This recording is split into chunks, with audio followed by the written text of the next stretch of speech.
Assalamu alaikum students.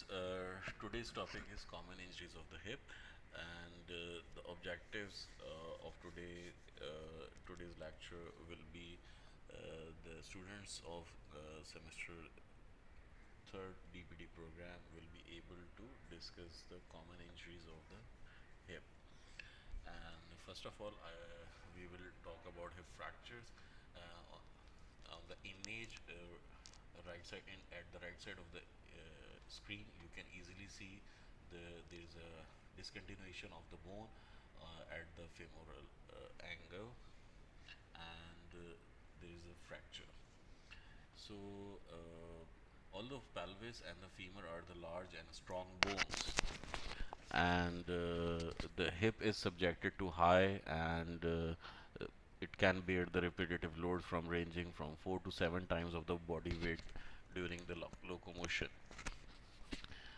So, fracture of femoral neck is a serious debilitating injury that is usually occurring among the elderly patient, especially with osteoporosis.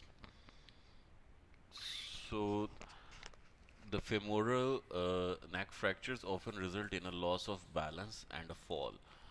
And in elderly patients, this is a serious health issue with increased risk of death, increasing from 5 to 8-fold during the first 3 months following the fracture. The high percentage is because of the cortical bone, which is in the proximal femur, is protective against the hip fractures. So, common hip fractures. In this image on the left side of the screen, you can easily identify the fractures at the femoral neck, which is intracapsular fracture and intertrochanteric level fracture and subtrochanteric level fracture. On the right side image, again you see the acetabular fracture, head of femur, neck of femur fracture, femoral neck fracture, and intertrochanteric level fracture. So these images also classify the hip fractures into subcapital neck fractures at the base of femoral head and cervical neck fracture. Uh, it is actually the basic cervical region, just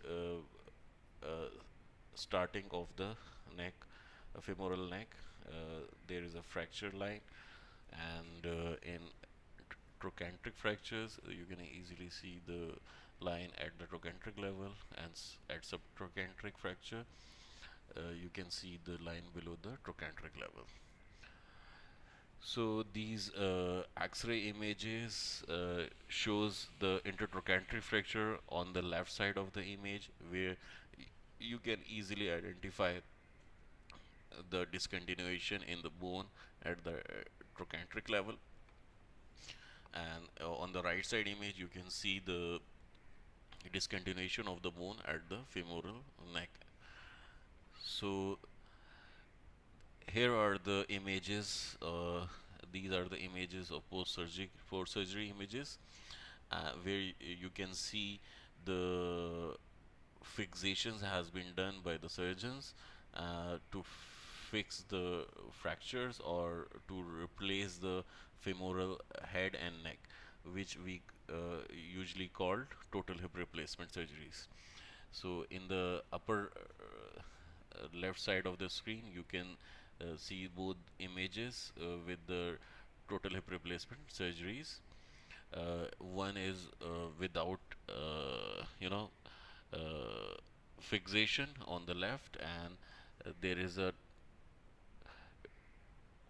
oblique kind of fracture just under the implant or femoral stem, and the fixation was done with the femoral plating, and the fracture was reduced surgically, and uh, surgeon has successfully saved the total hip replacement implant.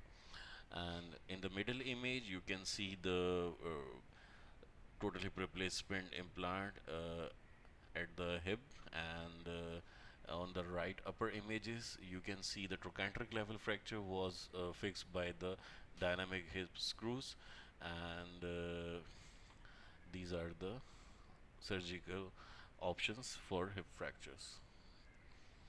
So, Girdle stone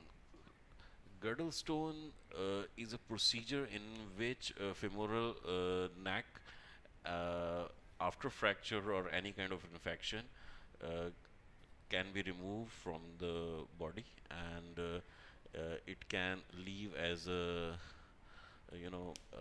suspended part.